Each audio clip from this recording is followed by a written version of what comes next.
산간 고립지역, 붕괴 위험 지역에서는 안전한 곳으로 이동하고 가급적 대중교통을 이용하며 차량 운행 시 안전장비를 갖추고 서행합니다. 기상정보를 확인하는 습관, 안전한 생활의 시작입니다.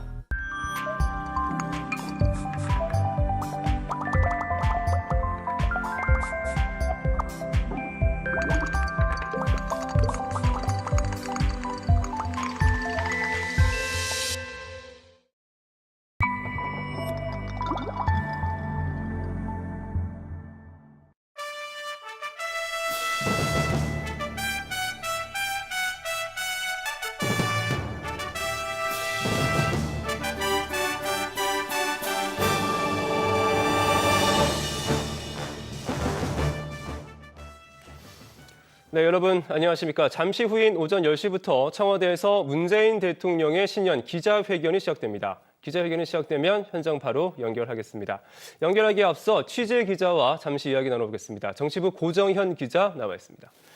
네. 고 기자, 오늘 기자회견이 예년과는 좀 다르게 진행된다고요? 어떻게 다르게 진행됩니까? 네, 맞습니다. 지난해 같은 경우 청와대 영빈관에서 기자회견이 열렸는데 네. 올해는 춘추관에서 열리거든요. 참석 인원도 기자 200명에서 올해는 120명으로 120명으로 줄었습니다. 네. 이 100명 모두 이 춘추관에 들어가서 기자회견에 참석하는 게 아니라 20명만 참석을 하게 되고 네. 100명의 기자들은 온라인이나 화상 연결을 통해서 이번 기자회견에 참석하게 됩니다. 아무래도 코로나19 확산 우려에 따라서 행사 규모를 좀 줄였기 때문에 비대면으로 운영되는 겁니다. 네, 코로나 때문에 올해는 좀 비대면으로 진행된다라는 게 좀 특이한 상황이겠군요. 네. 그러면 오늘 기자회견에서는 주로 어떤 질문들이 나오고 어떤 이야기들이 중점적으로 좀 오갈까요? 네, 아무래도 코로나19와 관련된 네. 질의응답이 가장 활발하게 논의될 걸로 보이고요. 네. 코로나19와 관련해서는 백신, 치료제의 확보, 그리고 공급 시기 네. 등뿐만 아니라 이 거리두기 강화에 따른 자영업자, 소상공인들의 피해와 그 대책, 그리고 네. 대통령의 소회 등이 오갈 걸로 보입니다. 광범위한 주제가 논의될 걸로 보이고 네.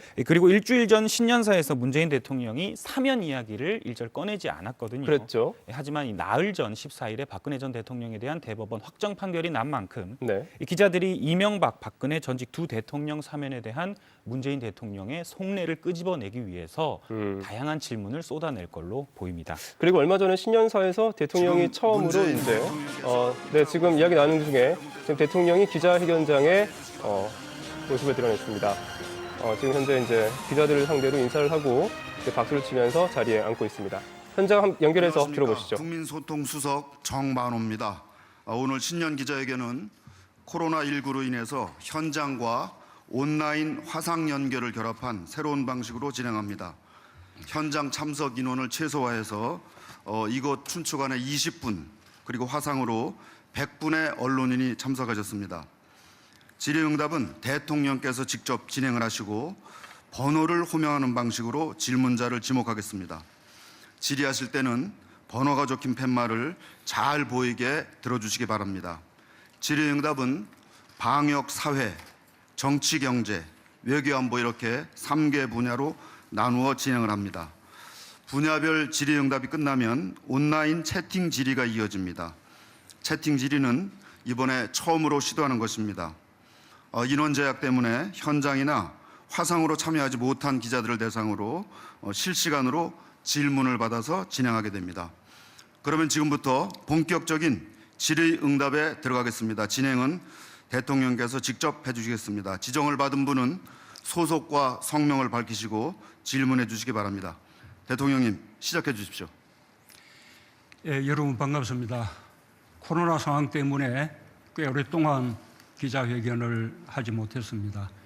오늘도 온 오프라인을 병행하는 방식으로 하게 되었는데 주로 비대면 화상 회견의 방식으로 하게 되었습니다. 그 때문에 더 많은 기자님들이 참여하지 못하신 것에 대해서 미안하게 생각을 합니다. 비대면 화상 회견은 우리가 처음 해보는 방식입니다. 그래서 매끄럽게 진행이 될는지 좀 걱정이 되긴 합니다만 서로 협력해서 좋은 소통의 시간이 되고 또 국민들께도 궁금증을 풀어드릴 수 있는 그런 시간이 되었으면 합니다.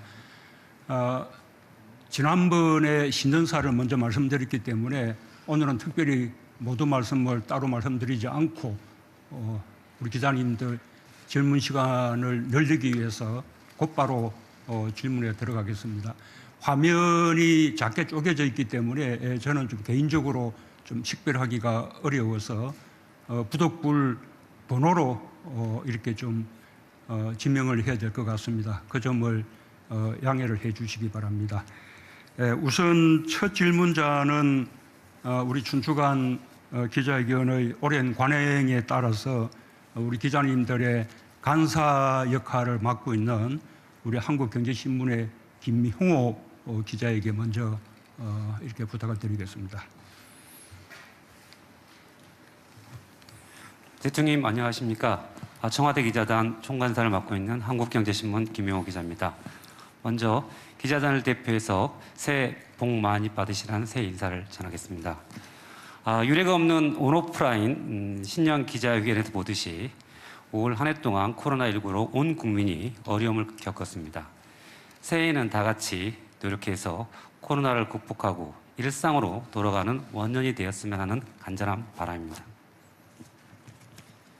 그럼 대통령님께서 신년사에서 밝히신 포용과 관련한 현안 질의를 드리도록 하겠습니다. 대통령께서는 지난 11일 신년사에서 일상의 회복, 선도국가로의 도약, 그리고 포용을 새해 화두로 제시하셨습니다.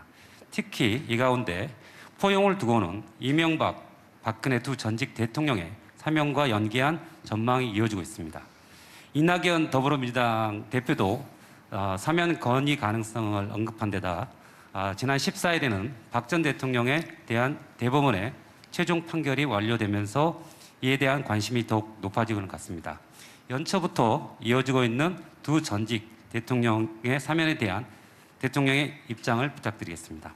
아울러 대통령께서 신년사에서 포용을 강조하시면서 코로나19로 인한 사회적 격차 해소를 말씀하셨습니다.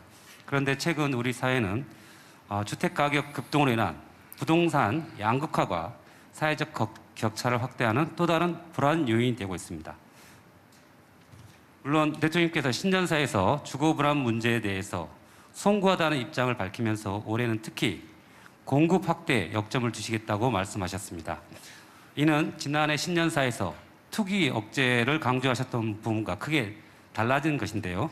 부동산 정책 기조의 변화인지 궁금합니다. 그리고 신속한 공급 확대를 위해서 어떤 방안들을 구상하고 계신지 설명을 부탁드리겠습니다. 감사합니다. 예, 첫 질문자로서 특권을 너무 많이 행사하신 것 같습니다. 예, 우선 제가 신년사에서 말씀드린 그 포용은 우리 기자님이 두 번째 말씀하신 데 해당합니다.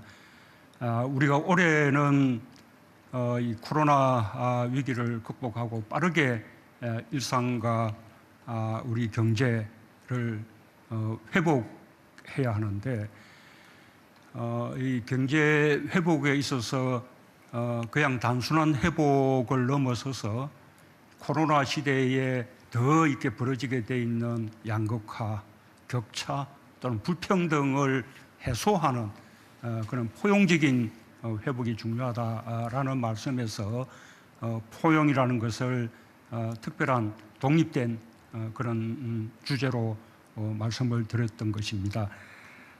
그 점에 대해서 올해 각별히 이렇게 노력을 기울이겠습니다. 사면의 문제는 오늘 그게 가장 중요한 질문이 될 것이라고들 하셨기 때문에 고민을 많이 했습니다만 그냥 솔직히 제 생각을 말씀드리기로 했습니다.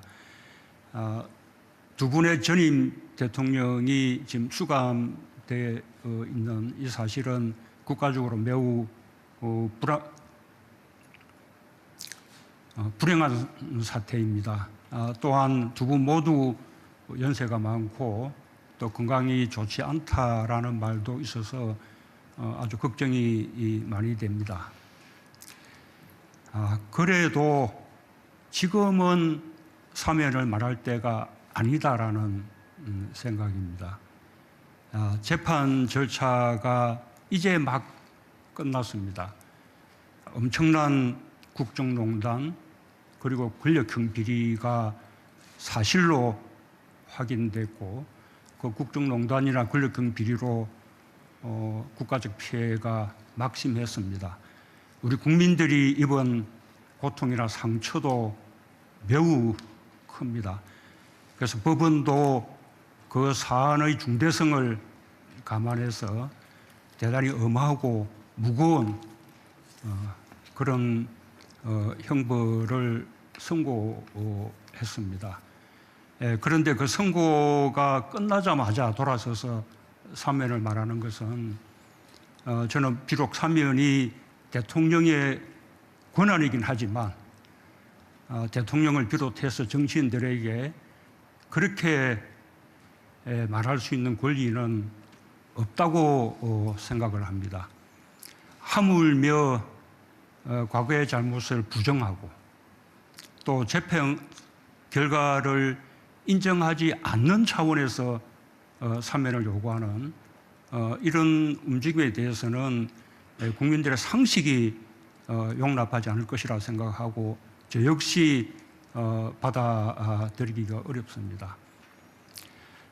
다만 전임 대통령을 지지하셨던 국민들도 많이 있고 또 그분들 가운데는 지금의 상황에 대해서 매우 아파하거나 안타까워하시는 분들도 많으시리라고 생각합니다.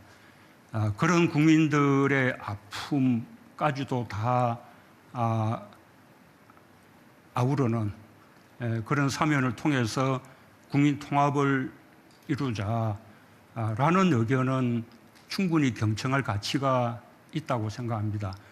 언젠가 적절한 시기가 되면 아마도 더 깊은 고민을 해야 될 때가 올 것이라고 생각합니다. 그러나 그에 대해서도 대전제는 국민들에게 공감대가 형성되어야 한다는 것입니다. 국민들이 사면에 공감하지 않는다면 이 사면이 통합의 그 방안이 될 수 없다고 생각합니다. 사면을 둘러싸고 또다시 극심한 국nội 분열이 있다면 그것은 통합에 도움이 되기는커녕 오히려 국민 통합을 해치는 결과가 될 것이라는 그런 생각입니다. 부동산 문제는 우리 정부에서 과거 정부에 비해서 보다 많은 주택 공급을 이렇게 늘렸습니다. 그렇기 때문에 부동산 투기를 잘 차단하면 충분한 공급이 될 것이라는 그런 판단이 있었던 것이 사실입니다. 그동안 부동산 투기에 역점을 두었지만 결국 부동산 안정화에는 성공하지 못했습니다.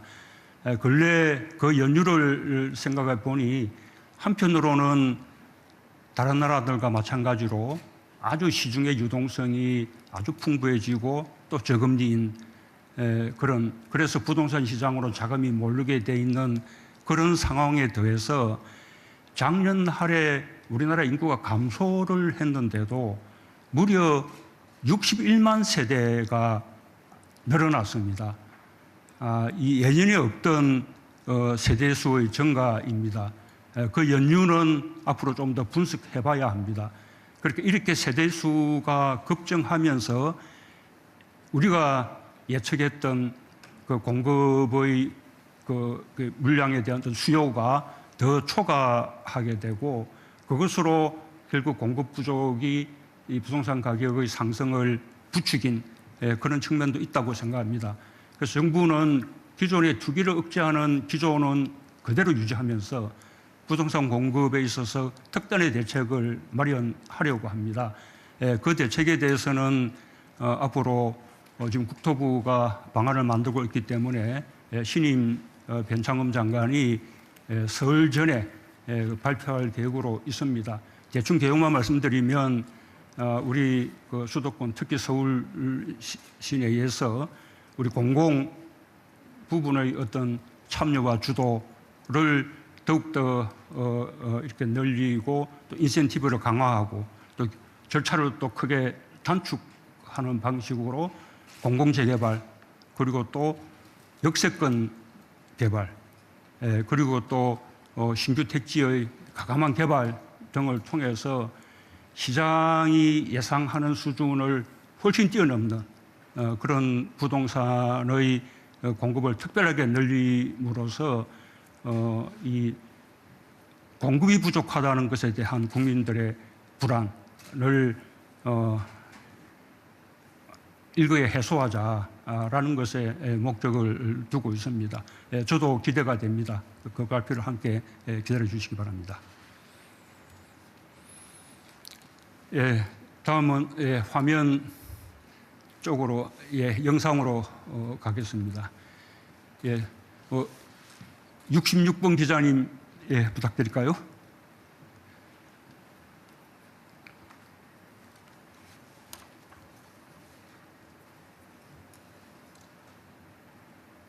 말씀하십시오. 인천일보 이상우 기자님. 반갑습니다. 인천일보 이상우 기자입니다. 새해 복 많이 받으시고요. 먼저 질문할 기회를 주셔서 감사합니다. 중복 질문을 피하기 위해서 저는 교육 분야 질문을 하나 드리겠습니다. 권력기관 개혁에 공수처가 있다면 교육개혁에는 국가교육위원회가 있다고 생각합니다. 백년지 대계라는 교육이 그동안 정권이 바뀔 때마다 정책 방향이 크게 바뀌면서 혼란만 가중시키고 있습니다. 그래서 말 그대로 백년지 대계를 세울 수 있는 국가교육위원회를 설치하자는 논의가 진행되고 있는 것으로 알고 있습니다. 대통령님께서도 국정운영 100대 과제를 발표하실 때 2019년까지 국가교육위원회를 설치하겠다고 하셨습니다. 국회에도 설치법안 4건이 발의돼 있지만 지지부진한 상황입니다. 국가교육위원회 설치가 임기 중에 가능한 것인지 추진 계획이 있으면 말씀해 주시고 정치권이나 국민들에게 당부하고 싶으신 말씀 있으면 해 주시기 바랍니다.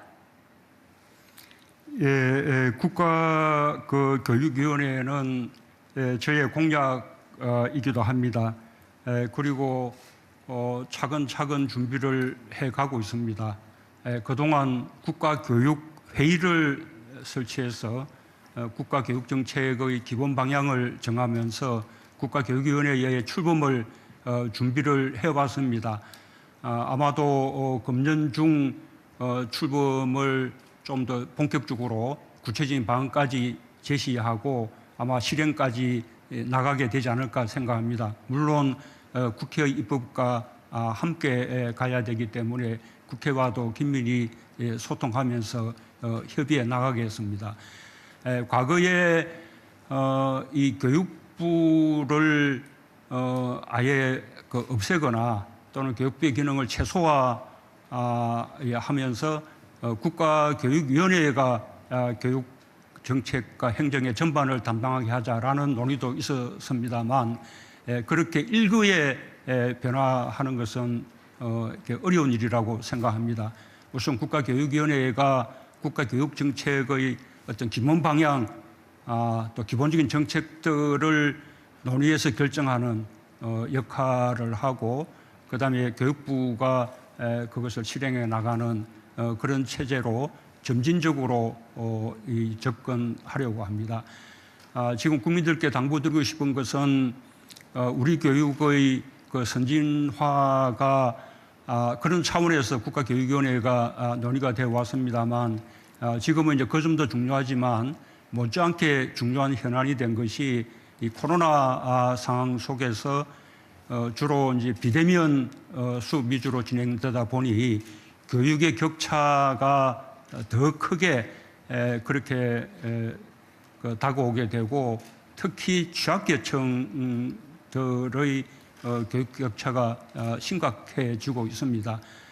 가급적 코로나 상황을 조기에 끝내서 빨리 그 대면 수업으로 돌아가는 것이 가장 중요하겠습니다만 비대면 수업이 계속되는 상황에서도 서로 일방향의 강의가 아니라 실시간, 상방향, 양방향의 교육이 이루어지도록 그렇게 발전시켜 나가겠습니다.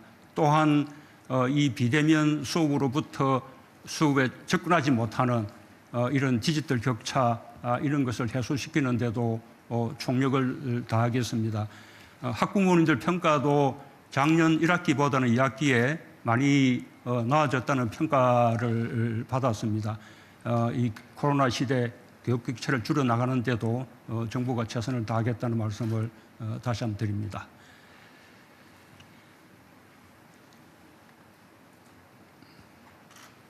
예, 예, 이번에 29번 기자님, 예, 예, 한국일보 신은별 기자님입니다. 예. 네, 안녕하세요. 한국일보 신은별 기자입니다.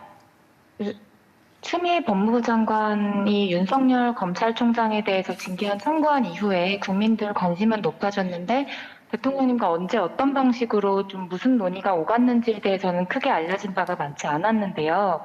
대통령님께서 여러 차례 사과도 하셨고 사안이 어느 정도 일단락되기도 했지만 혹시 바깥으로 드러난 결정들이 대통령님 의사와 어느 정도 일치하는 것인지 또 어떤 논의가 있었는지 궁금합니다.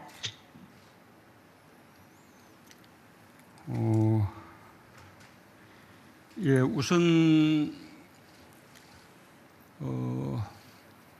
사실 이 법무부와 검찰은 이 검찰개혁이라는 시대적 과제를 놓고 함께 이렇게 협력해 나가야 될 그런 관계인데 뭐 그 과정에서 이렇게 갈등이 부각이 된 것 같아서 국민들께 정말 송구스럽습니다. 지금부터라도 법무부와 검찰이 이렇게 함께 협력해서 이 검찰 개혁이라는 이 대과제를 이렇게 잘 마무리하고 또 더 이제 발전시켜 나가기를 이렇게 기대하겠습니다. 윤석열 총장에 대해서는 여러 가지 평가들이 있지만 저는 뭐 저의 평가를 한마디로 말씀드리면 그냥 문재인 정부의 검찰총장이다. 그렇게 말씀드리고 싶습니다. 그리고 윤석열 총장이 뭐 정치를 염두에 두고 정치할 생각을 하면서 지금 검찰총장 역할을 하고 있다고 생각하지 않습니다. 다만 검찰의 개혁이라는 것이 워낙 오랫동안 이렇게 이어졌던 검찰과 경찰과의 여러 가지 그 관계라든지 또 검찰의 어떤 수사 관행 문화 이런 것을 다 이제 바꾸는 일이기 때문에 그 점에서 법무부 장관과 검찰총장 사이에 관점의 차이나 견해의 차이가 있을 수 있었다고 생각합니다. 이제는 서로의 입장을 더 잘 알 수 있게 되었기 때문에 이제는 그것처럼 국민들을 염려시키는 그런 갈등은 다시는 없으리라고 기대를 하고 있습니다.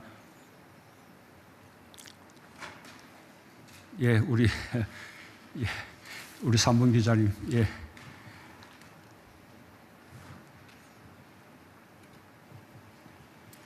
뉴시스의 김태규 기자입니다. 개인적으로 3전 4기 끝에 질문할 기회를 얻게 됐는데요. 그 점 감회가 굉장히 새롭습니다. 앞선 질문과 연계된 질문을 좀 드리고 싶습니다. 대통령께서 특별 사면에 대한 입장을 묻는 질문에 굉장히 좀 고민이 많은 표정이 가까이서 보였는데요. 그 연장선상에서 방금 나온 질문과도 좀 연장선상이 좀 연관돼 있다라고 생각을 합니다. 현재 진행형의 검찰 개혁의 관점에서 한명숙 전 총리의 특별 사면과 두 전직 대통령의 사면을 함께 놓고 고민하시고 있는지 궁금하고요. 왜냐하면 대통령께서는 한 전 총리의 구속 당시 검찰의 표적 수사, 정치적 수사에 희생이 된 측면이 없지 않아 있다라고 언급하신 부분이 있었기 때문에 그 부분이 생각이 좀 났습니다. 그래서 시점상으로는 대통령께서 두 전직 대통령에 대한 사면을 지금 언급하는 거는 바람직하지 않다라고 말씀을 주셨었는데 그러면 혹시 퇴임 전에 결단을 내리실 생각이 좀 있으신지 한 전 총리와 두 전직 대통령 간에 같이 사면하는 방안을 함께 고민하고 계신지 그 부분 궁금합니다. 예, 저는 개인적으로 한명숙 전 총리님이나 두 분 전임 대통령에 대해서 모두 안타깝게 생각을 합니다.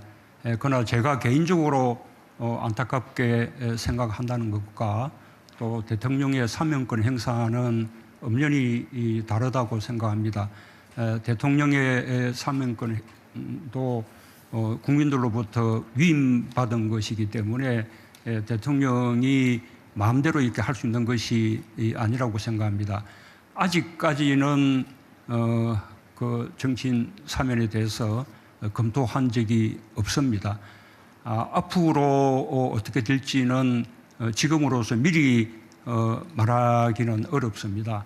그러나 아까 말씀드린 바와 같이 국민들의 공감대에 토대하지 않는 그런 이렇게 대통령의 어떤 일방적인 사면권 행사 이런 것은 지금 어렵다고 생각합니다. 제가 개인적으로 어렵다는 것만 아니라 그것이 시대적인 요청이라고 생각하고 있습니다.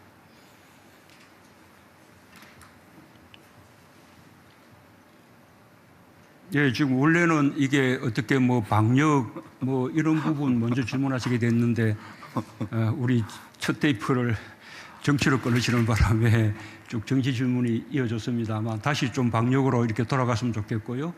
외신 쪽에도 우리 기회를 한번 드릴까요? 우리 BBC의 로라 비커 기자님.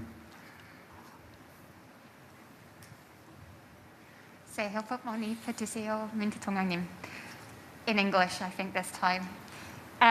You have said the vaccine rollout will not be until perhaps late February, March. Do you regret not procuring vaccines earlier and therefore allowing South Korea a chance to get back to normal more quickly?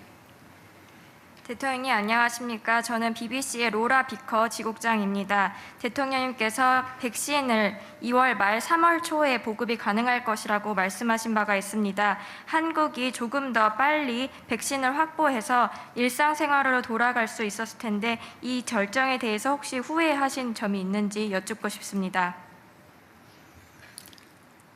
그렇지 않습니다.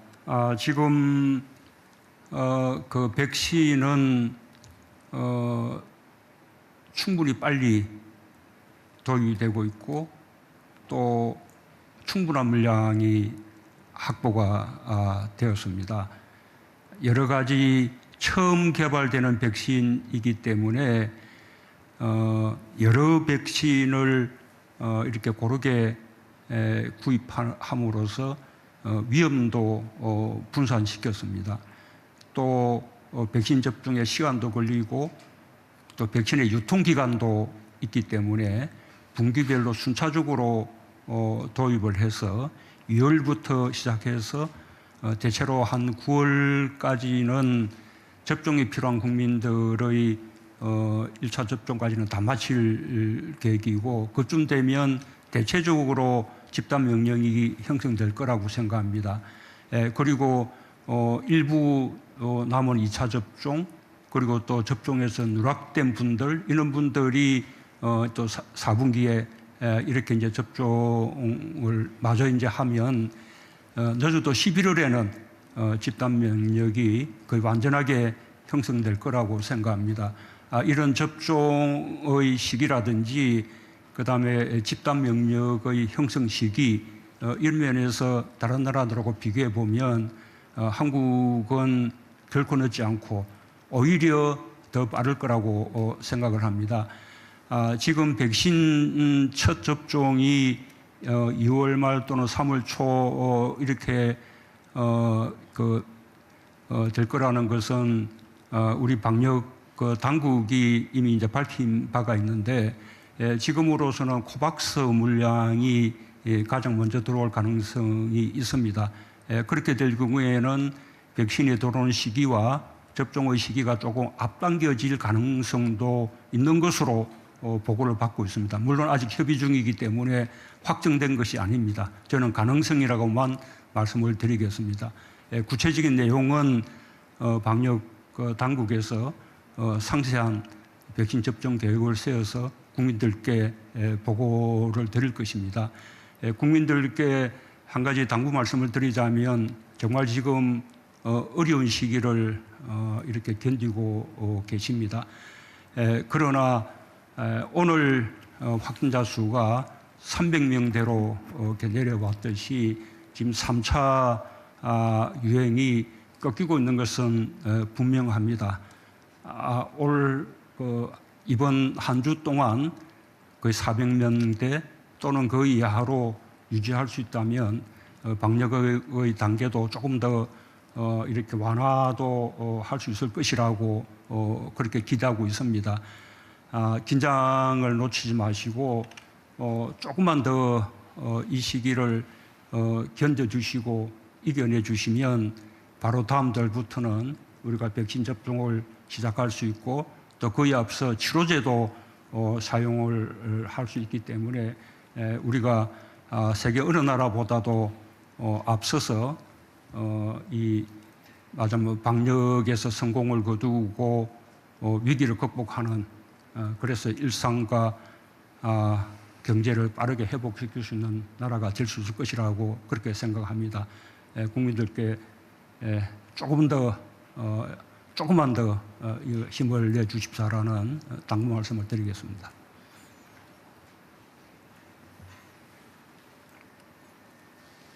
그러면 또 우리 이제 10분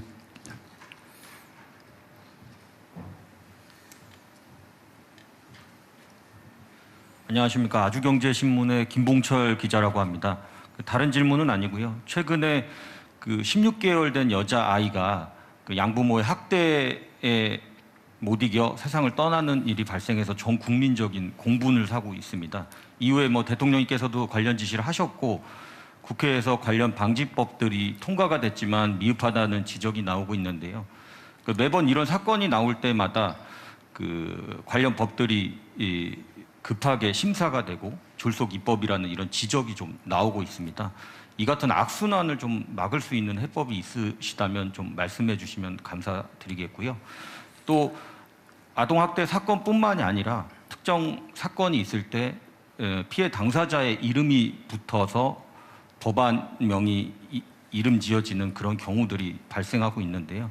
그것도 피해자에 대한 또 다른 2차 피해라는 지적도 나오고 있습니다. 이에 대한 대통령의 생각이 어떠신지 궁금해서 질문 드렸습니다. 우선 우리 김봉철 기자님이 두 번째 말씀하신 부분은 전적으로 공감합니다. 피해자의 이름으로 이렇게 사건을 부르는 것이 아니라 가해자의 이름으로 사건을 부르거나 또는 다른 객관적인 명칭으로 사건의 이름을 부름으로써 피해자에 대한 2차 이렇게 가해를 막는 것이 필요하다고 생각합니다. 그에 대해서는 수사기관에 대해서 특별히 당부를 좀 드리겠습니다만 우리 언론에서도 그렇게 협조를 해주시기 바랍니다. 정말 요즘 아동학대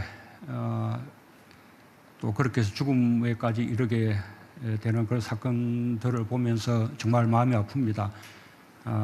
이 국민들 얼마나 가슴이 아플까 싶습니다. 그에 대해서 우리가 제대로 이렇게 대책들이 마련되어 있지 않았다. 이런 지적에 대해서 겸하게 받아들입니다. 그동안 있었던 사건들을 우리가 교훈 삼아서 이제 확실한 대책을 마련해야겠습니다. 우선은 학대 아동의 어떤 위기 징후를 보다 빠르게 이제 감지하는 그런 시스템이 필요하고, 그 다음에 또 학대 아동의 그 어떤 의심 상황이 발견이 되면 곧바로 학대 아동을 부모 또는 양부모로부터 분리시키는 그런 조치가 필요하다고 봅니다. 그러자면 그 학대 아동들을 보호할 수 있는 임시보호시설이나 쉼터 같은 것도 대폭 이렇게 확충될 필요가 있습니다.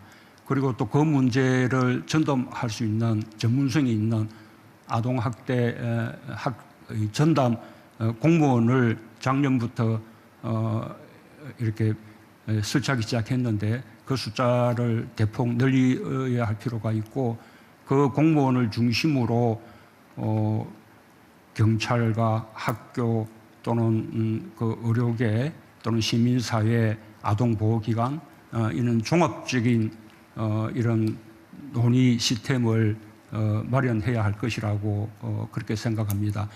입양의 경우에도 사전에 그 입양하는 부모들이 충분히 입양을 감당할 수 있는지 하는 그 상황들을 보다 좀 잘 조사하고 또 초기에는 여러 차례 입양 가정을 방문함으로써 아이가 잘 적응을 하고 있는지 또 입양 부모의 경우에도 이렇게 마음이 변할 수가 있기 때문에 일정 기간 안에는 입양을 이렇게 뭐 다시 취소한다든지 또는 여전히 입양하고자 하는 마음은 강하지만 그 아이하고 맞지 않는다고 할 경우에 입양 아동을 또 바꾼다든지 여러 가지 방식으로 또 입양 자체는 또 위축시키지 않고 활성화해 나가면서 입양 아동을 보호할 수 있는 그런 대책도 필요하다고 생각합니다.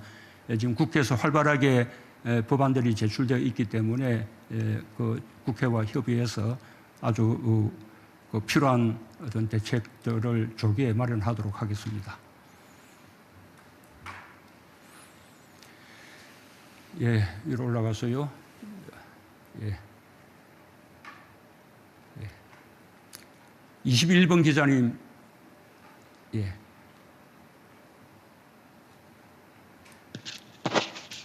네, 안녕하세요. 경향신문 이주영 기자입니다. 좀 전에 나왔던 그 입양아동 학대 사건과 관련해서 여러 문제점이 드러났지만 그중에 아동 학대 의심 신고를 접수하고도 경찰이 부실 대응했던 문제가 있었습니다. 검경 수사권 조정으로 경찰의 권한이 강화됐지만 경찰이 책임 수사를 할 수 있는 역량을 갖추고 있느냐는 의문이 제기되고 있는데요. 이에 대한 대통령님 견해를 듣고 싶습니다. 예, 아동 학대 사건에 대한 그 조사는 검경 수사권 조정과는 관계가 없는 문제입니다. 검경 수사권 조정 이전부터도 그런 사건들은 1차적으로 경찰이 담당을 하고 있고 또 지역사회와 가장 밀착되어 있기 때문에 경찰이 당연히 1차적인 조사를 할 수밖에 없는 상황입니다. 그 점에 대한 그 경찰의 인식이 그동안 부족한 점이 있었다고 생각합니다. 우리가 이제 어떤 사건들에 대해서도 이 사건을 바라보는 우리 국민들의 어떤 정서나 눈높이나 또는 민감도나 이런 것이 갈수록 달라지고 있습니다. 아동 학대의 경우에는 굉장히 그 민감도가 높아지고 있기 때문에 경찰이 그만큼 그 사건을 중요하게 인식하는 것이 중요하다고 생각합니다. 그렇기 때문에 전문 경찰관을 이렇게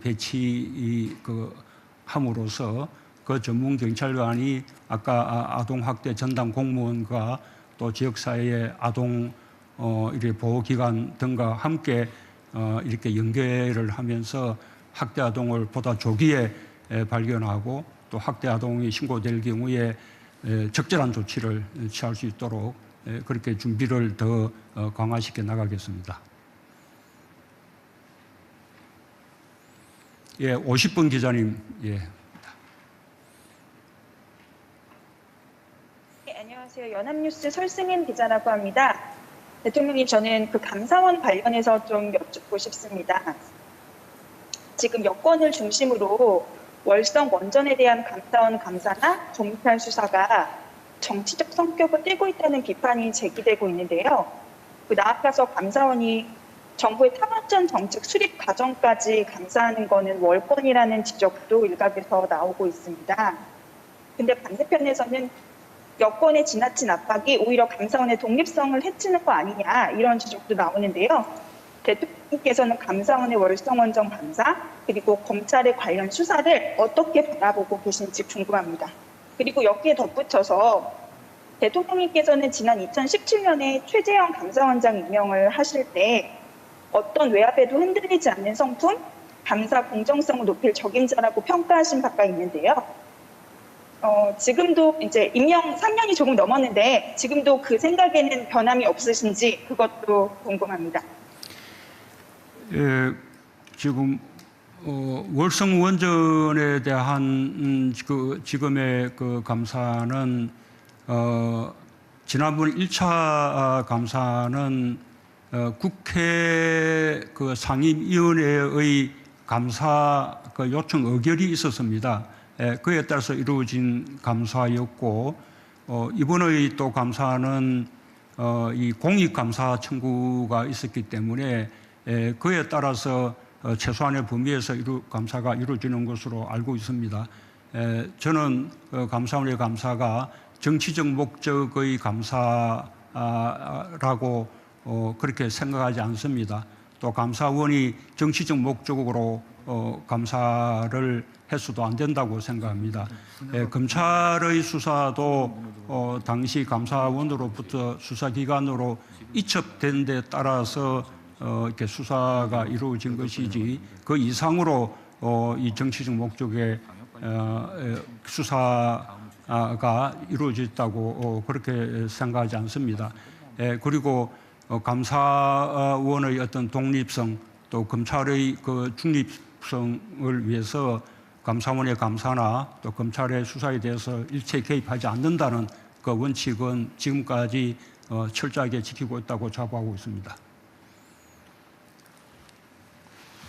대통령님, 지금 방역과 관련된 질문을 원래 하기로 되어 있는 시간이어서요. 방역 질문을 조금 더 받고 다음 단계로 넘어가셨으면 합니다. 예, 이제 그러면 방역 관련 질문하실 분만 테마를 들어주시기 바랍니다. 방역은 너무 잘하니까 별로 질문이 없으신가요? 예, 아니 질문 한번 하신 분은 조금 양보를 좀 해주시고요. 예, 31번 기자님 얼굴이 안 보입니다만, 예, 아시아 투데이 이국재 기자님이네요. 네, 대통령님 감사합니다. 저 아시아투데이 이육대 기자입니다. 최근 동부구치소에서 불거진 교정기관 집단 감염 사태에 대해서도 질의를 드리지 않을 수가 없을 것 같습니다. 이 문제는 교정시설에 대한 방역대책 미비와 교정시설의 밀집화라는 두 가지 큰 문제가 겹치면서 사태가 좀 커진 것 같은데요. 지난 10년간 자료를 보더라도 교정시설 내 밀집도는 매년 기준치를 초과하고 있는 것으로 나타나고 있습니다.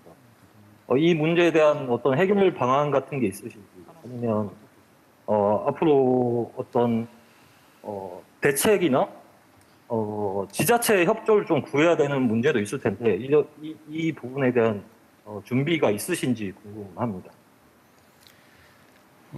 우선 집단 수용 시설에서의 집단 감염이 꽤 있었는데 동부구치소의 집단 감염의 경우에는 국가가 직접 운영하는 시설에서 집단 감염이 발생한 것이기 때문에 더욱 엄중하게 느끼고 있습니다.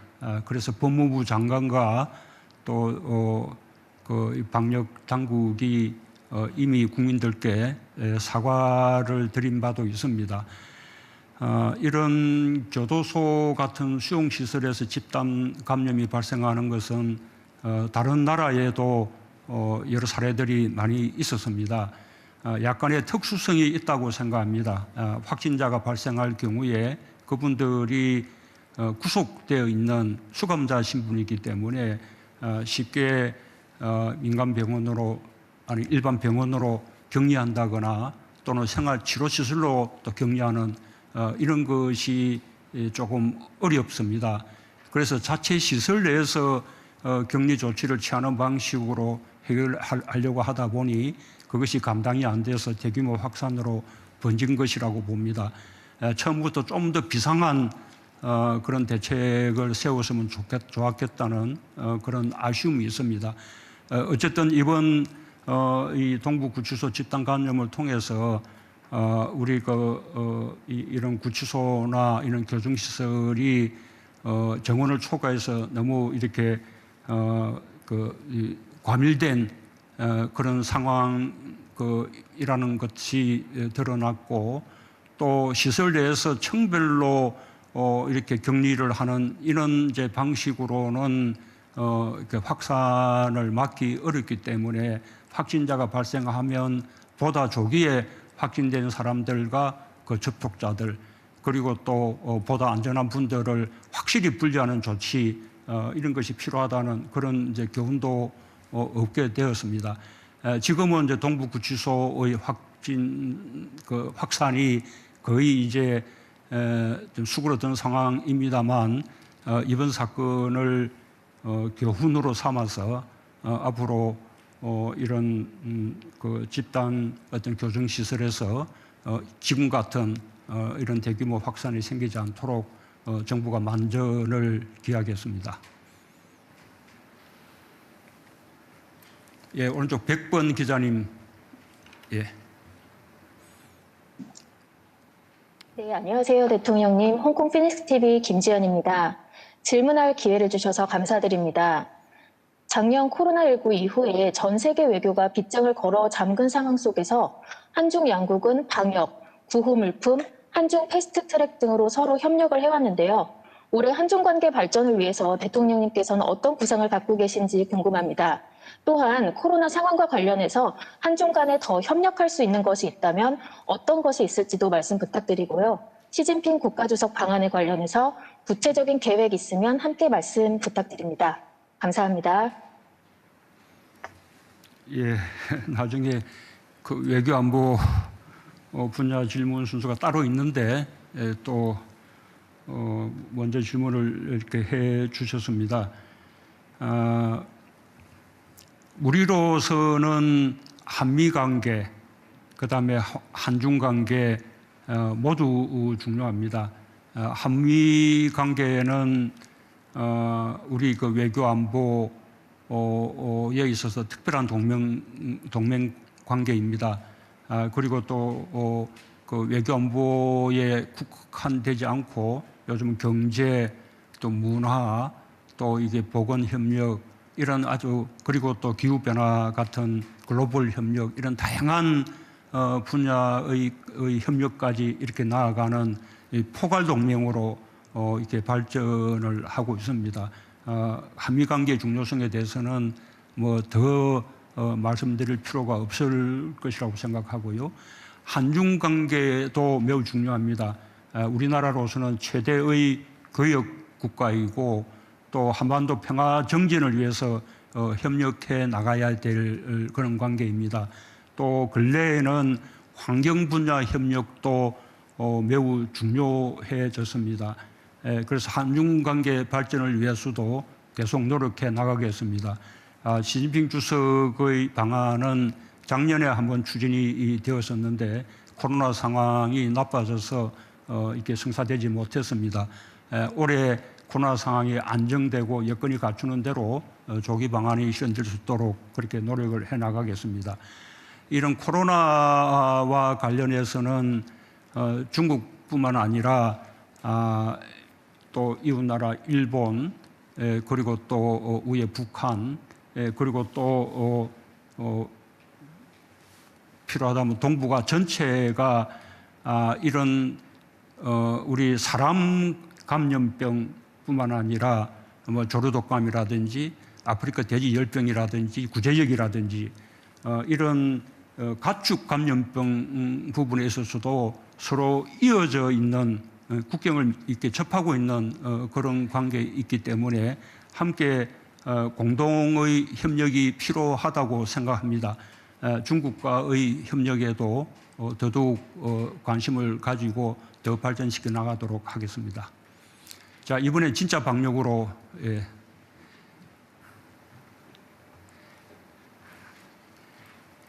73번 기자님 부탁합니다.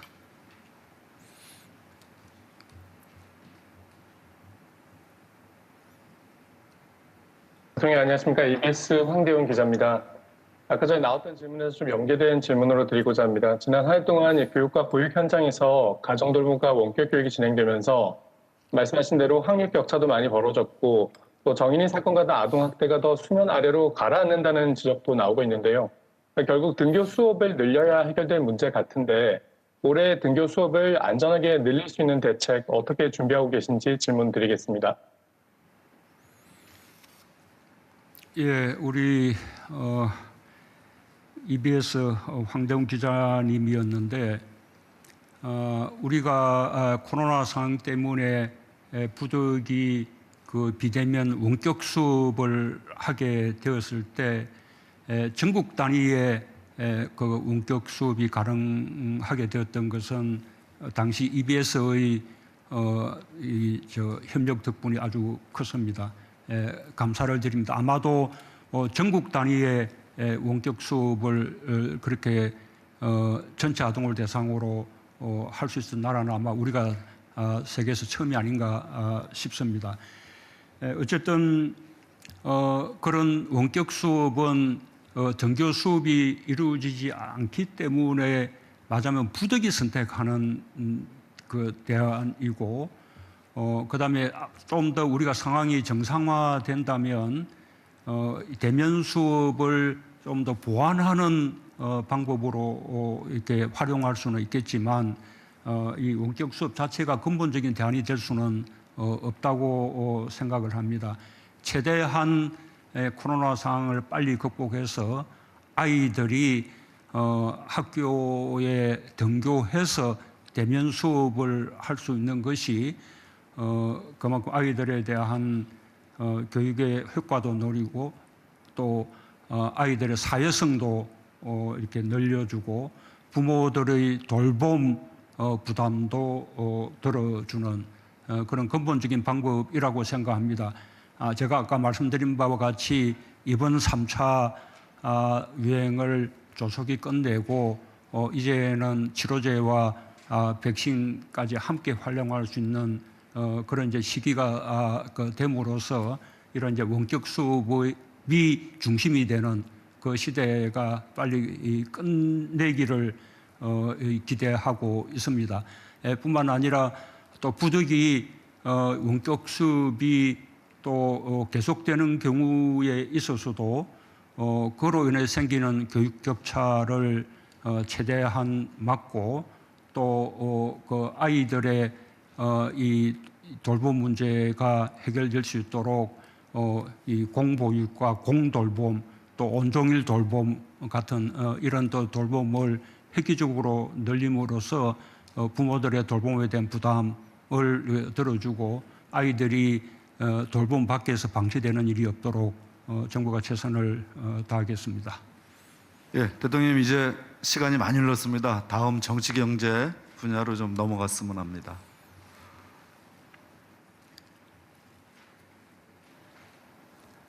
예, 예, 이제 정치 경제라고 합니다. 예, 35분 기자님, 예.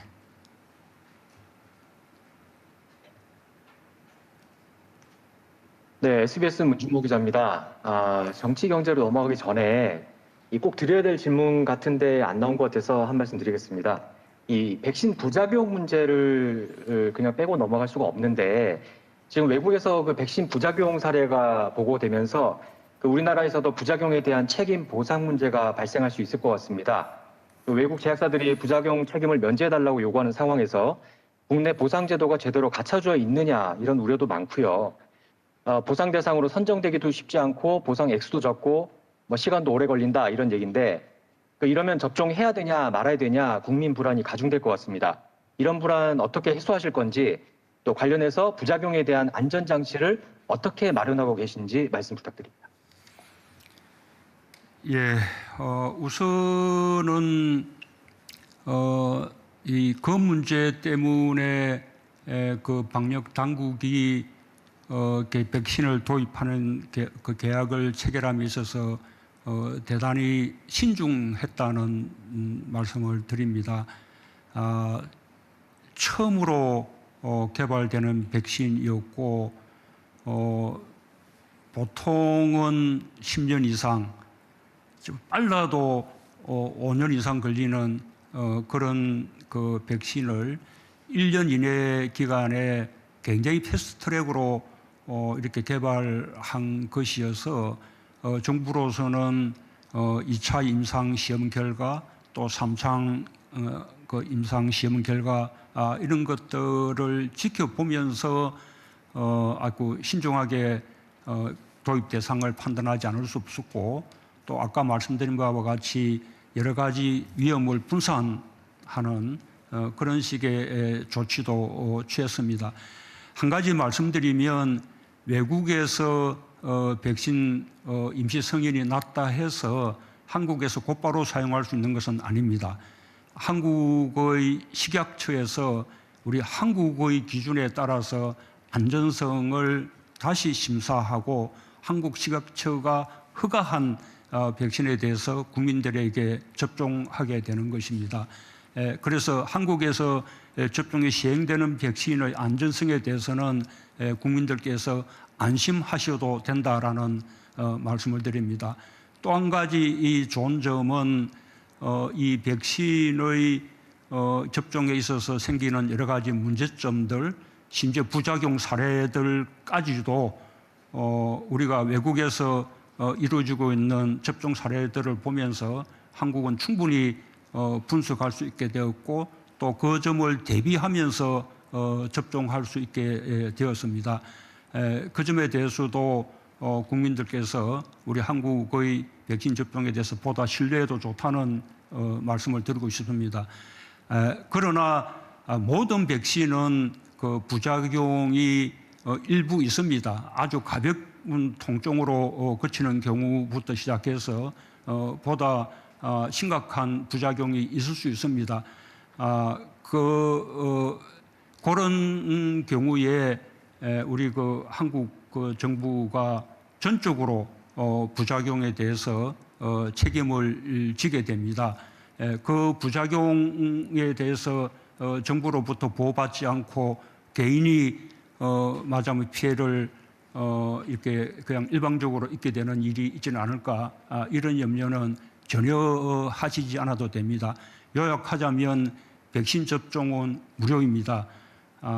일반 의료기관에서 하게 되는 백신 접종조차도 접종비를 건보와 또 국가 재정이 분담함으로써 전부 이제 무료로 접종을 하게 되고 거기에 대해서 만에 하나 통상의 범위를 넘어서는 부작용이 발생할 경우에 그에 대해서는 정부가 충분히 보상하게 된다는 점까지 이렇게 좀 믿으시면서 안심하고 백신 접종에 임해 주시기를 바라겠습니다. 예, 우리 1번 기자님.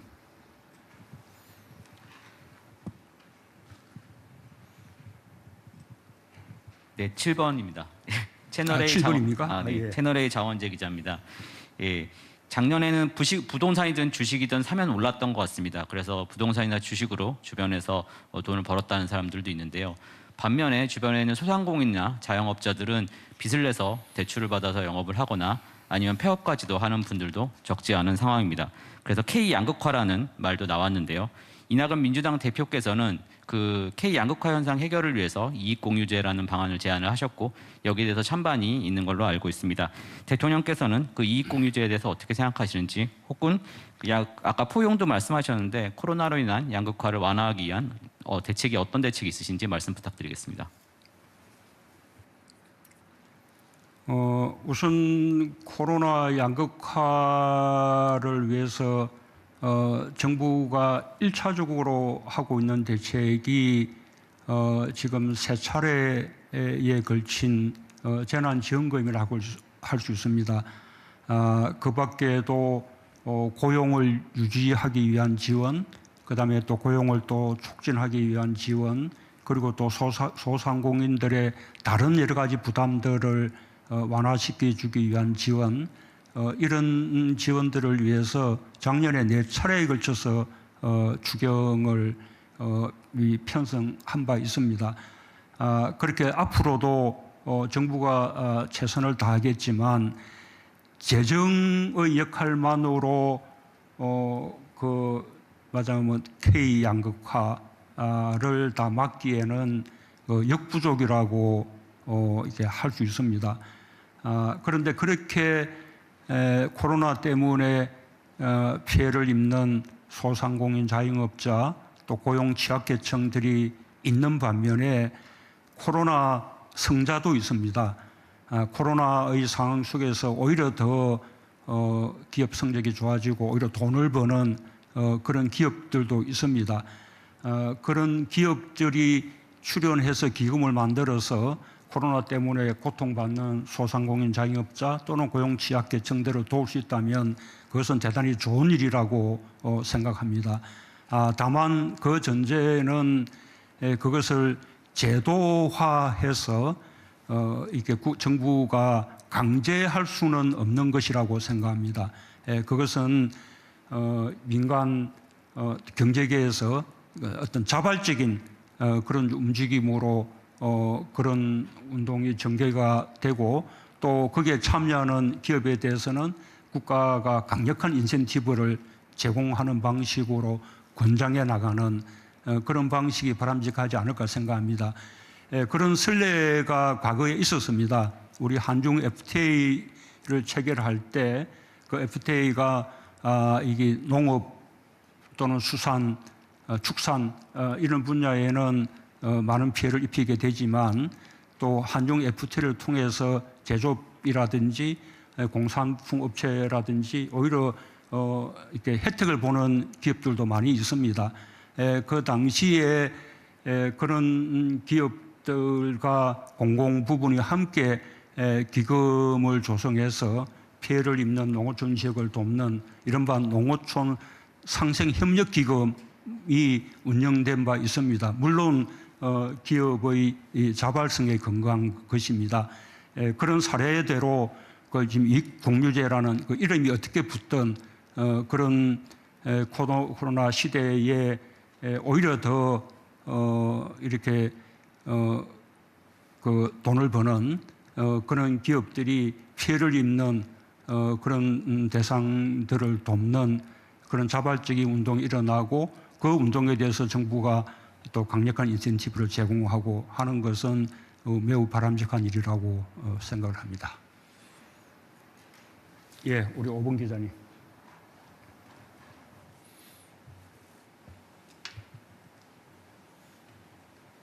네, OBS의 배혜수 기자입니다. 방금 전에 그 백신 관련 질문이 나왔으니까 하나만 먼저 질문 드리고 제 질문을 하겠습니다. 대통령께서 그 백신 접종의 불안감을 좀 해소하기 위해서 가장 먼저 백신 접종을 하실 생각이 있으신지 먼저 좀 질문드리겠고요. 그 재난지원금 관련해 가지고 이재명 경기지사가 경기도민 전원에게 1인당 10만 원씩 재난기본소득을 지급하는 방안을 추진하고 있는 걸로 알고 있습니다. 4차 재난지원금 지급 여부하고 방식을 놓고 보편이냐 선별이냐 이런 논란이 분분한데 일단 경기도가 지난해 1차 때에 이어서 올해도 좀 보편 방식으로 그 약간 좀 지급 방식을 선도하는 측면이 있어 보입니다. 이렇게 되면 정부가 지급 방식을 결정하는 데 있어서 약간 운신의 폭이 줄어들 수밖에 없을 것으로 보이는데 정부의 주요 정책을 지자체가 선도 또는 주도하는 현상 이거에 대해서 대통령께서는 어떻게 보시는지 궁금합니다. 우선은 아까 그 백신에 대한 그 불안을 말씀하시는 분도 계셨는데 그 우리나라는 이 독감 백신 접종률이 매우 높은 나라입니다. 세계적으로. 그래서 저는 이 코로나 백신도 우리 국민들이 이 방역 당국을 신뢰하고 나는 많이들 접종하실 것이라고 생각합니다. 우리 한국 내에서 백신에 대한 불안 때문에 백신 접종을 기피할 것이다라는 것은 저는 아직은 기우라고 그렇게 생각하고 있고요. 그래서 백신 접종에 차질이 없다면 저는 대통령을 비롯한 공무원들은 방역에 종사하는 공무원들을 제외하고는 굳이 우선순위가 될 필요가 없다고 생각합니다. 우선순위자들부터 먼저 접촉하고 나중에 일반 국민들과 함께 접종하면 충분할 것이라고 생각하고요. 다만 만약에 정말 백신에 대한 불안감이 아주 높아져서 백신을 기피하는 상황이 되고 그렇게 해서 뭔가 솔선수범이 필요한 상황이 된다면 저는 그것도 피하지 않겠습니다. 이 재난지원금은 보편이냐 선별이냐 그렇게 이렇게 나눌 수 없다고 생각합니다. 당시의 경제 상황에 맞추어서 가장 적절한 방식을 선택할 문제라고 생각합니다. 우리의 경우 1차 재난지원금은 말하자면 선별에 필요한 행정시간을 줄이고 최대한 빨리 신속하게 지급하고 또 국민들에게 위로하는 그런 목적까지 겸해서 보편 이렇게 지원을 했습니다. 그러나 2차 재난지원금과 3차 재난지원금은 이제는 주로 피해 입는 대상들을 대체로 선별할 수 있게 되었고 또 선별에 많은 행정시간이 소요되지 않는다는 그런 자신도 생겨났기 때문에 2차, 3차 재난지원금은 주로 피해 입는 계층들에서 맞춤형으로 그렇게 집중해서 선별 지원을 했습니다. 한정된 재원으로 피해를 많이 입는 분들에게 두텁게 지원하기 위해서는 그것이 보다 더 적절한 방식이라고 생각합니다. 4차 재난지원금은 지금은 사실 논의할 때가 아니라고 생각합니다. 지금은 3차 재난지원금을 지급하고 있는 그런 중이고 그다음에 4차 재난지원금을 지급할 경우에는 그것은 부득이 또 추경으로 하게 되고 국채를 발행할 수밖에 없는데 지금 2021년도 본 예산도 이제 막 집행이 시작된 이 단계에 정부가 추경을 통해서 하는 4차 재난지원금을 말하기에는 정말 너무나 이런 시기라고 생각을 합니다. 지금 이 3차 유행으로 인한 소상공인 자영업자 그러면 또 고용 취약계층 이런 그 분들의 피해가 과거 1, 2차 유행에 비해서 훨씬 크고 장기화되고 있기 때문에 만약에 3차 재난지원금으로 부족하다면 그때 가서 4차 재난지원금을 논의를 해야 될 것이라고 그렇게 봅니다. 또한 4차 재난지원금도 당시의 이 방역 상황에 따라 다르다고 봅니다.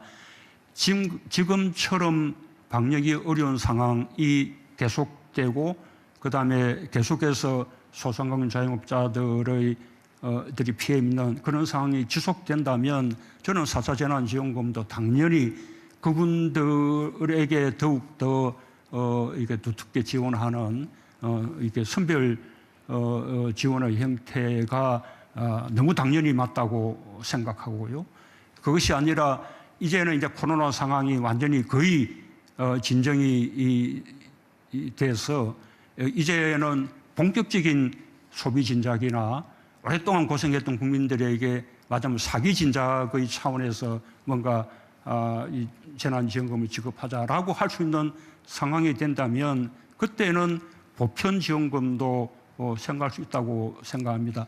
그때 상황에 따라 다른 것이지 그것이 이것이 옳다 저것이 옳다 이렇게 말하자면 선을 그을 수 있는 그런 문제는 아니라고 보고요. 또 정부의 재난지원만으로 충분하지 않는 경우가 많이 있습니다. 그런 경우에 지역 차원에서 말하자면 보완적인 그런 재난 지원을 하는 것은 그것은 그 지자체에서 얼마든지 할 수 있는 일이라고 보고 있습니다.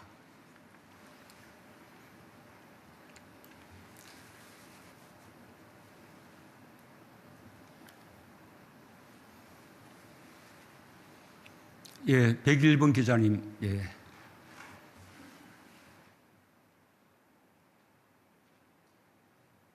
네, AP통신의 김동형입니다.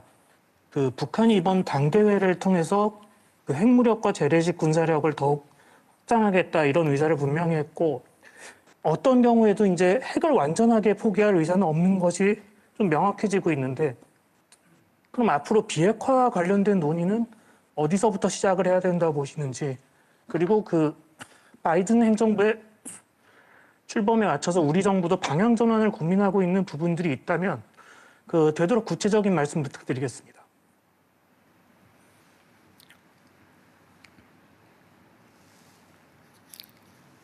예, 바이든 미국 신행정부의 출범으로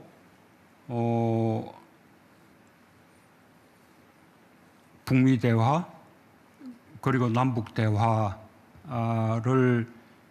이렇게 새롭게 시작할 수 있는 그런 전기가 마련되었다고 생각합니다.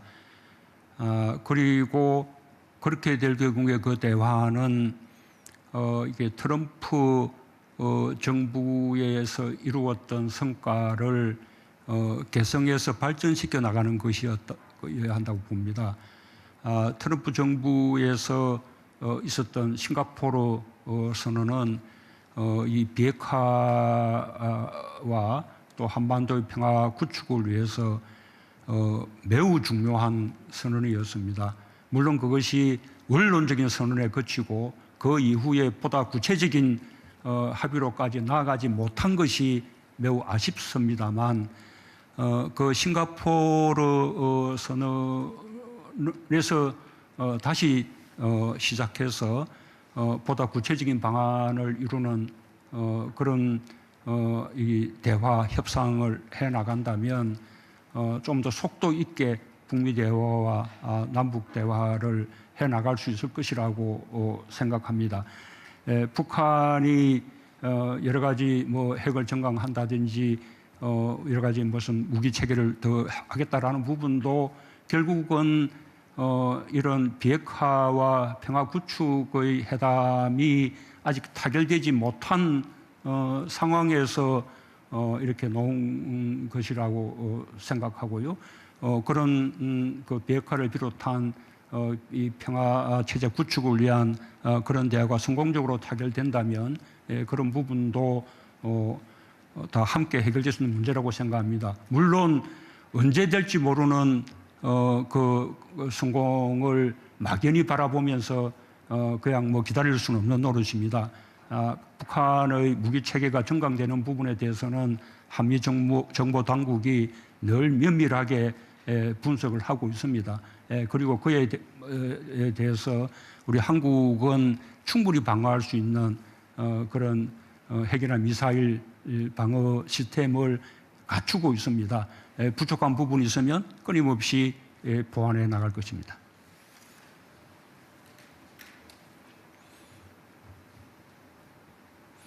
예, 30분 기자님 해주실래요?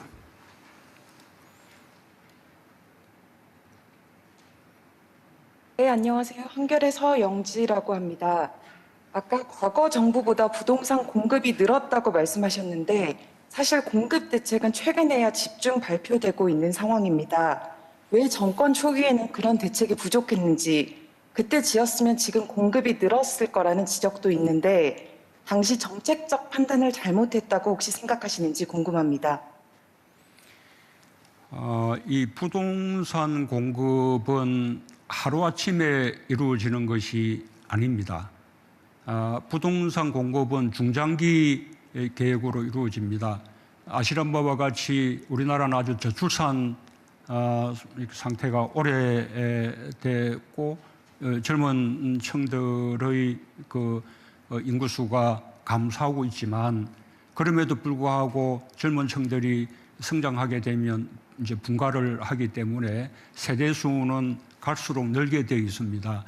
이 세대 수가 늘어나는 그 추세에 맞춰서 정부가 부동산 공급 계획을 수립하게 되고 그래서 비교를 하게 되면 물론 우리 정부가 수립한 것이 아니라 우리 정부 이전에 수립된 계획입니다만 우리 정부 기간 동안 주택 공급 그 물량이 과거 정부 시기보다 훨씬 더 많게 이렇게 설계가 되어 있습니다. 그리고 그에 대해서 또 추가로 요구되는 물량에 대해서는 우리 정부가 또 상기 신도시 등 이렇게 수도권에 127만 호를 추가로 공급하는 이런 걸 그 대책을 마련했기 때문에 맞으면 이제 공급 면에서는 어느 정도 되리라고 판단했던 것입니다. 이건 아까 제가 얼핏 말씀드렸다시피 작년의 경우에 무려 61만 세대가 늘어났습니다. 그 전 2019년에 비해서 18만 세대가 더 늘어났습니다. 2019년은 2018년에 비해서 불과 2만 세대 정도가 늘어났습니다. 그 정도 늘어나던 세대 수가 2020년에 인구가 줄어들었음에도 불구하고 그다음에 저출산 상태가 오랫동안 계속되었음에도 불구하고 그렇게 많은 세대 수가 늘어난 그 연유에 대해서는 앞으로 뭐 지속적으로 분석이 필요합니다. 어쨌든 세대가 늘어난다 해서 물론 그것이 다 주택을 꼭 구입하거나 임대해야 되거나 하는 주택 그 수요층으로 바로 되는 것은 아닙니다만 세대가 늘어난 만큼 그만큼 주택에 대한 수요가 늘어났을 것이라고 생각할 수 있습니다. 이 주택 그 수요가 예측할 수 없었던 정도로 이렇게 늘어났기 때문에 지금 정부는 그 점을 이렇게 충분히 그 수요에 이렇게 대응할 수 있는 그런 긴급한 공급 대책이 필요하다고 보고 이 긴급한 대책에 위해서는 기존의 절차라든지 뭐 이런 것을 좀 더 뛰어넘는 보다 아주 획기적이고 강함한 대책 그리고 창의적인 대책이 필요하다고 생각하고 있는 것입니다. 그리고 그 준비가 되고 있고 그것이 설 이전에 발표될 그런 계획으로 있다는 말씀을 다시 한번 드립니다. 예, 우리 이번 기자님 아까 안 하셨던가요? 예. 안녕하십니까. 뉴스원 구교훈 기자입니다. 새해 복 많이 받으십시오. 저는 추미애 법무부 장관과 윤석열 검찰총장이 갈등을 벌일 때 대통령께서 인사권자로서 목소리를 내지 않으시거나 움직이지 않으셨다는 지적이 많았습니다. 윤석열 총장의 임기가 법정으로 보장돼 있음을 감안하더라도 대통령께서 정치력을 발휘하셔서 문제를 원만하게 풀 수도 있었지 않았겠냐는 지적도 있었는데요. 이에 관해 대통령의 입장은 어떠신지 여쭙고 싶습니다. 글쎄요. 과거 같았으면 뭐 검찰총장보다 검찰 선배인 법무장관 또 검찰 선배인 민정수석 그걸 통해서 아주 아무런 갈등이 없는 것처럼 뭐 필요하면 임기도 상관없이 물러나게도 할 수 있고 뭐 그럴 수 있을지 모르겠습니다. 뭐 그런 시대가 더 좋았다고 이렇게 생각하지 않았으면 좋겠습니다. 지금은 검찰은 검찰총장 임기제가 확실히 보장이 되면서 정치적 중립을 보장받고 있고 그다음에 또 법무부는 검찰과 또 분리가 되면서 검찰이 제대로 그 개혁을 하도록 독려하는 그런 입장에 있습니다. 그리고 그런 그 상황에서 때로는 갈등이 생긴다 해도 그것이 민주주의 국가에서 특별한 일이라고 생각하지 않습니다. 오히려 우리나라 민주주의가 보다 건강하게 그렇게 발전하고 있는 것이라고 생각합니다. 혹자는 검찰총장 임기제와 검찰총장에 대한 징계라는 것이 서로 이렇게 상충되는 거 아니냐라는 이야기도 있는데 저는 그것은 전적으로 잘못 알고 있는 것이라고 생각합니다. 검찰총장 임기제가 없다면 검찰총장에 대한 징계가 필요 없는 것이죠. 언제든지 마음에 들지 않으면 그만두게 하면 되는 것이니까요. 검찰총장 임기제가 보장되기 때문에 검찰총장은 파면이나 징계에 의한 방법으로만 뭔가 책임을 물을 수 있게끔 그렇게 제도화되어 있는 것입니다. 그래서 검찰총장 임기제와 이 검찰총장에 대한 징계는 서로 보완하는 그런 관계에 있다고 보여지고요. 그런 이 검찰 법무부 장관의 검찰총장에 대한 그 징계에 대해서 사법부가 집행정지 결정을 내리고 징계의 적정성 여부에 대해서는 본안에서 판단하겠다. 이렇게 하는 것도 지금 상권 분립이 제대로 이루어지고 있고 대한민국의 민주주의의 그 어떤 원리가 아주 건강하게 작동되고 있다는 것을 보여주는 것이라고 생각합니다. 그동안 조용한 것이 그냥 좋았다라는 관점에서 보면 지금의 갈등 양상이 시끄러워 보이고 불편해 보일지 모르겠습니다. 그러나 그런 관점으로는 볼 문제가 아니라고 생각하고 그렇다고 해서 그때의 그 법무부 장관과 검찰총장이 마치 개인적인 감정 싸움처럼 비쳤던 이런 부분들까지도 좋았다는 것이냐, 저는 뭐 그렇게 생각하지는 않습니다. 그런 부분에 대해서는 분명히 반성할 점도 있다고 생각합니다. 그러나 법무부 장관과 이런 검찰총장 또는 검찰과 사이에 이 검찰 권력을 견제하기 위한 또는 무민 통제를 하기 위한 이런 그 갈등이 때때로 이렇게 생길 수 있다. 이런 부분들은 그 민주주의의 일반적인 과정으로 그렇게 이해할 필요가 있다는 말씀을 드립니다.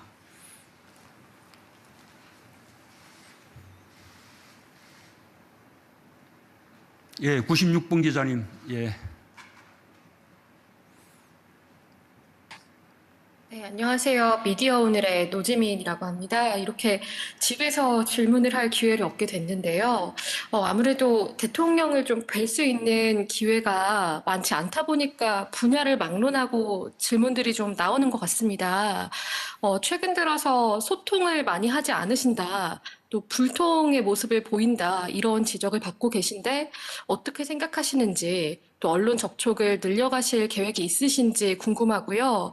또 덧붙여서 앞서 약속하셨던 공영방송 지배구조 개선에 대한 그런 계획이나 생각도 궁금합니다. 예, 지금 지난 한 1년간 코로나 상황 때문에 기자회견 등 기자들과의 소통이 어려운 상황이었다는 것은 뭐 다 이해하시라고 생각합니다. 뿐만 아니라 우리 춘추관에서는 그 사이에도 뭐 기자회견이라든지 또는 뭐 녹지원에 기자님들 초청한다든지 또는 제가 춘추관을 방문한다든지 여러 번 그런 식의 맞아면 이제 언론들이 있었지만 또 그럴 때마다 또 방역 상황이 좋지 않아져서 그런 부분을 미루게 되고 뭐 이랬던 점들도 아시고 계시리라고 생각합니다.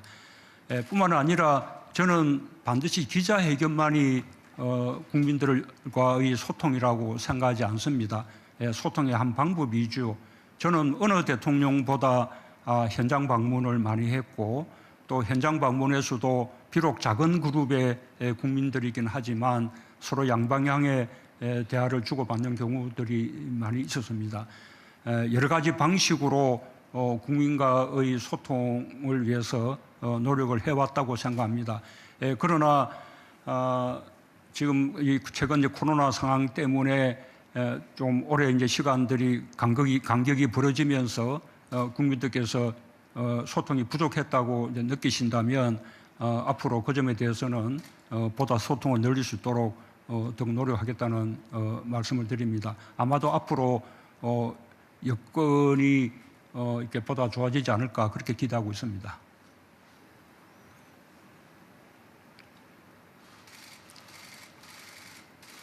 예, 89번 기자님, 예, 부탁합니다.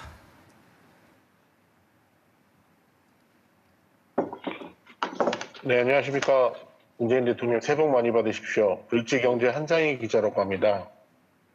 네, 대통령님께서 지난주 신년사를 발표하시면서 주택 공급 확대에 매진하시겠다는 입장을 밝히셨습니다. 이에 대해 전문가들도 긍정적으로 평가하고 있는데요. 하지만 공급을 늘린다고 내 집 마련에 필요한 무주택자, 실수요자들이 모두 내 집 마련의 꿈을 갖기에는 너무 현실과 이상의 괴리가 느껴진다고 하고 있습니다. 그 이유로 대출 규제가 꼽히고 있는데요. 대통령께서 첫 질문에서 답해주신 주택 공급 확대의 물량과 올해 3기 신도시 타동 청약 물량을 많이 포함한 걸로 알고 있습니다. 하지만 이들 지역에서도 청약에 당첨되더라도 LTV와 DTI 등 고려하면 주변 시세들을 고려했을 때 최소 3, 4억의 자기 자본이 있어야만 내 집 마련에 희망을 가질 수 있다고 보입니다. 30, 40대 맞벌이 부부더라도 현실은 부모님의 도움 없이 3, 4억의 자본을 모으기는 쉽지 않다고 보여지는데 이에 대한 대통령의 해법이나 생각을 듣고 싶습니다. 예, 그렇게 뭐 아주 구체적이고 전문적인 부분에 들어가면 제가 답변 드리기가 조금 어렵고요. 또 대통령이 마치 뭐 지침을 내리는 듯 하는 것도 바람직하지 않다고 생각합니다. 지금 말씀드린 것은 이렇게 내 집 마련을 희망하는 분들이 많이 있는데 맞으면 주택 매입이 어려울 만큼 주택 공급 물량이 부족하니 어떻게 빠른 시일 안에 그 부족한 주택 공급 물량을 늘릴 수 있을 것인가 그 방안을 신속하게 마련해서 설 전에 이렇게 국민들께 발표하겠다는 것이고요. 또 하나는 이제 봄철 이사철을 이렇게 또 맞이하면 맞으면 전세를 또 구하는 것이 또 어렵게 되지 않을까 이런 염려도 또 한편으로 있을 것이라고 생각합니다. 그 점을 대비해서 이미 이 작년에 전세 대책을 이렇게 발표를 했지만 역시 또 이게 전세 매물이 부족할 수 있는 것이기 때문에 지금 이번에 발표할 주택 공급 대책 속에는 전세 물량을 빠르게 늘릴 수 있는 그런 대책도 포함되어 있습니다. 그 대책 발표를 보시고 거기에 부족함이 있으면 다시 질문해 주시면 좋겠습니다. 대통령 시간이 많이 지연됐습니다. 외교안보로 넘어가셨으면 합니다. 예, 그럼 우리 외신에서도 우리 16분 기자님, CNN 기자님이죠. 예. 감사합니다. 안녕하십니까. Paula Hancock, CNN. Mr. President, in your New Year's address, you said that you wanted the US-North Korea talks to be back on track and that you personally would make many efforts to do that. Now, we're just a couple of days away from President-elect Biden's inauguration, but he has a lot of different priorities, domestic priorities, including COVID. And even when it comes to foreign policy, he's looking at Iran, at climate change. North Korea isn't a priority. Could you be more specific at what efforts you can make to try and make it a priority for him? Thank you. 대통령님, 저는 CNN의 폴라 행콕스 지국장입니다. 대통령님께서 신년사에 북미 회담이 다시 재개될 수 있도록 개인적으로 노력을 하시겠다고 말씀을 하셨습니다. 며칠 뒤면은 바이든 신행정부가 출범할 예정입니다. 하지만 바이든 신행정부의 경우에는 코로나 대응을 포함해서 다양한 국내 현안에 직면해 있습니다. 또한 외교 안보 사안에 있어서도 이란이라든지 기후변화 대응이라는 과제를 안고 있습니다. 따라서 북한 문제가 우선순위가 되지 않을 가능성이 있습니다. 구체적으로 북핵 문제가 우선순위가 될 수 있도록 대통령님께서 어떤 노력을 할 예정이신지 여쭙고 싶습니다. 우선은 가능하면 그 조기에 우리 그 한미 정상 간의 그 교류를 보다 조기에 그렇게 성사시켜서 양 정상 간의 신뢰나 유대를 구축하는 것은 그 물론이고 이런 이렇게 한반도 문제 또 평화 프로세스에 대한 공감대를 재확인하고 싶습니다. 나아가서는 그 문제 말고도 한미 간에 협력할 수 있는 현안들이 많이 있기 때문에 그 부분에 대한 협력도 확대해 나가고자 합니다. 저는 바이든 그 신정부가 갖고 있는 여러 가지 가치 기조나 또 다자주의 원칙이라든지 동맹 중시 원칙 이런 면에서 우리 정부와 기조가 유사한 점들이 많다고 생각하고 어떤 면에서는 좀 코드가 맞는 점들이 있다고 생각합니다. 이 바이든 정부가 다른 문제가 산적해 있는 것은 사실이지만 또 그리고 또 코로나 상황 때문에 발목이 잡혀서 본격적인 외교 행보에 나서는데 조금 시간이 걸릴 수는 있지만 그런 점들 외에는 이 북미 이런 대화를 또는 북미 문제 해결을 말하자면 뒷순위로 미룰 것이라고 생각하지는 않습니다. 왜냐하면 트럼프 정부 때 이루어진 성과가 일정하게 있기 때문에 그 성과가 필요하다는 점에 대해서 저는 바이든 정부가 같은 인식을 할 것이라고 생각합니다. 뿐만 아니라 이 바이든 행정부가 외교 정책의 방향을 잡는 데도 시간이 필요하지 않을까라는 이제 염려를 하시는 분들도 있지만 우선은 바이든 대통령 그 자신이 과거에 상원에서 외교위원장도 했고 또 부통령으로서 외교를 담당해서 아주 외교에 대해서 아주 전문가이십니다. 남북 문제에 대해서도 과거 김대중 대통령의 햇볕 정책을 지지했을 정도로 남북 문제도 잘 알고 있습니다. 이번에 바이든 행정부의 안보 라인을 형성하는 그런 분들도 대체로 한반도 문제에 대해서 정통하신 분들이고 또 이 대화에 의한 이게 문제 해결 방식에 대해서 찬성하는 분들입니다. 저는 이게 북한 문제가 충분히 미국의 바이든 정부의 외교 정책에 있어서 여전히 우선순위를 가질 수 있을 것이라고 생각하고 또 그렇게 될 수 있도록 여러 가지 미국과의 교류를 강화하면서 그 미국과 함께 협력해 나가겠습니다.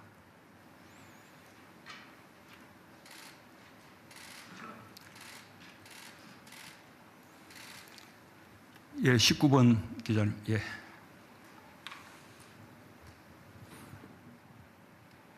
네, 1번毎日新聞 호리야마 기자입니다. 저는 과거사 문제 해결에 대해서 여쭤보겠습니다. 1월 8일에 일본 정부에 대한 배상 명령을 하는 그 판결이 있었습니다. 위안부 문제는 친유 문제하고 좀 경과가 다르게 한일 간에서 정부 간에서 65년 협정에 있는 그 법적인 한계를 보완하기 위한 외교 노력을 많이 해왔던 분야라고 생각합니다. 예를 들어서 코노단과 무라야마단과 거기에 대한 뭐 촌리의 사죄도 있었고 그 편지가 일부지만 위안부 할머니한테 전달도 해왔었습니다. 그리고 2015년에 한일 합의도 있었습니다. 판결에서는 그거는 부정되어 있지만 그런 그 과거의 한일 간에 정부 간에 있었던 외교 합의 노력은 대통령께서는 아직 유효이라고 생각을 하십니까? 외교 노력이 있어도 판결에 따라 일본 정부 자산이 압류, 매각되어야 된다고 생각을 하십니까?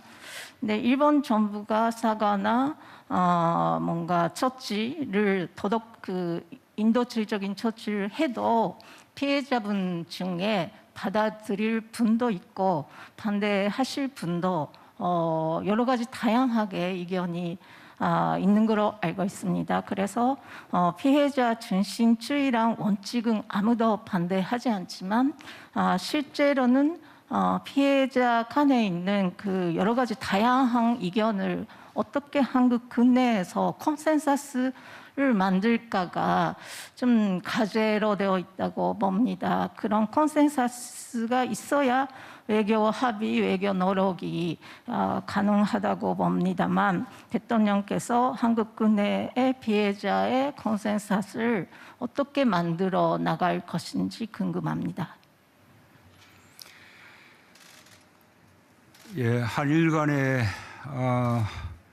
풀어야 될 현안들이 있습니다. 우선 수출 규제 문제가 있고 강제징용 판결 문제가 있습니다. 그 문제들을 외교적으로 해결하기 위해서 양국이 여러 차원의 대화를 하고 있습니다. 그런 노력을 하고 있는 중에 또 위안부 판결 문제가 또 더해져서 솔직히 조금 곤혹스러운 것이 사실입니다. 그러나 제가 늘 조금 강조해서 말씀드리고 싶은 것은 이 과거사는 과거사이고 또 한일 간에 미래지향적으로 발전해 나가야 되는 것은 그거대로 또 해나가야 되는 것이라고 생각합니다. 저는 과거사 문제들도 사안별로 분리해서 이렇게 서로 해법을 찾을 필요가 있다고 생각합니다. 모든 문제를 서로 연계시켜서 이런 문제가 해결되기 전까지는 뭐 말하자면 다른 분야의 협력도 이렇게 멈춘다든지 뭐 이런 태도는 결코 희망하지 못한 방법이라고 생각합니다. 최근에 있었던 위안부 판결의 경우에는 2015년도에 양국 정부 간에 그 위안부 문제에 대한 합의가 있었습니다. 한국 정부는 그 합의가 양국 정부 간의 공식적인 합의였다는 사실을 인정합니다.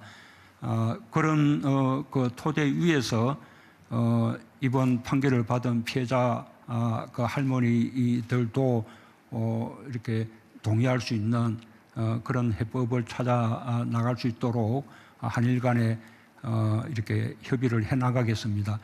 강제징용 문제 역시 마찬가지입니다. 그런 부분들이 강제 집행의 방식으로 그것이 뭐 현금화된다든지 그 판결이 실현되는 방식은 이게 한일 양국 간의 관계에 있어서 바람직하다고 생각하지 않습니다.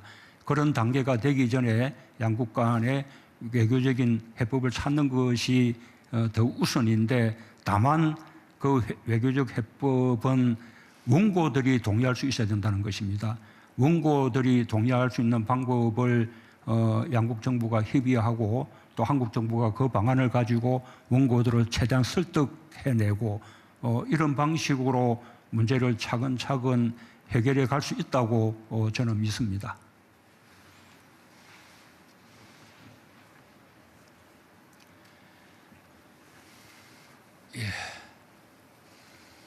예, 52번 기자님, 예.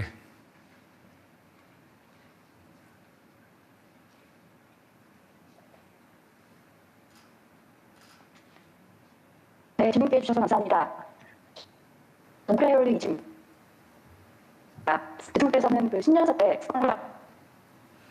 현안에 대해서 말씀하셨는데 연결 상태가 원활하지 못해서 다음 분으로 넘어갔으면 합니다. 네, 나중에 다시 기회를 드리기로 하고요. 예, 그러면 25번 기자님, 예.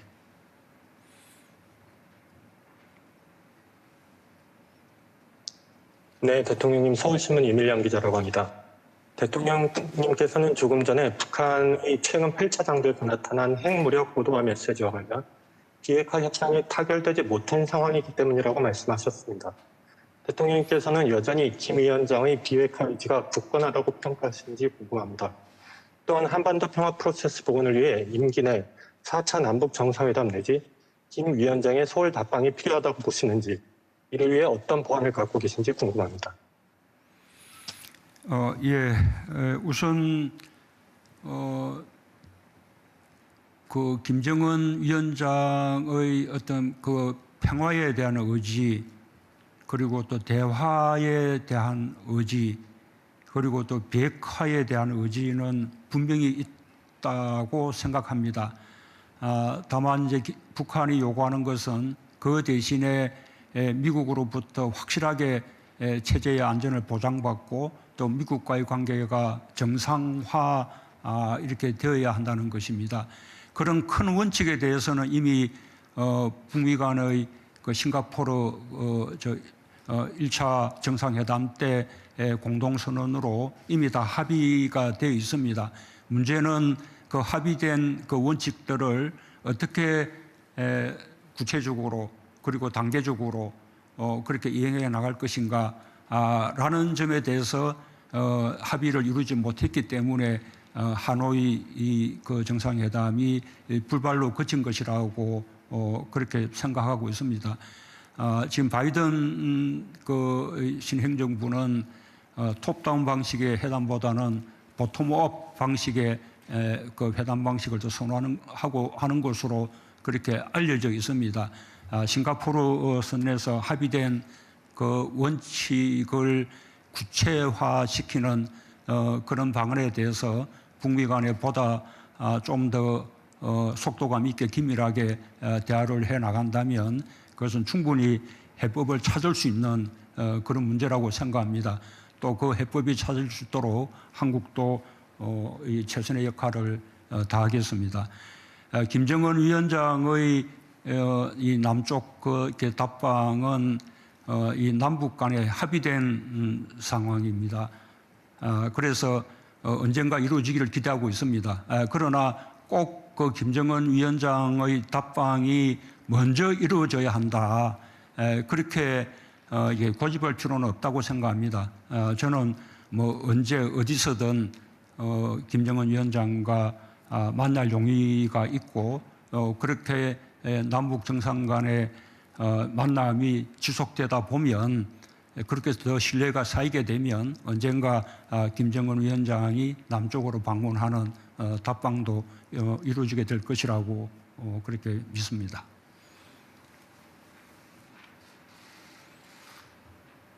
예, 6번 기자님.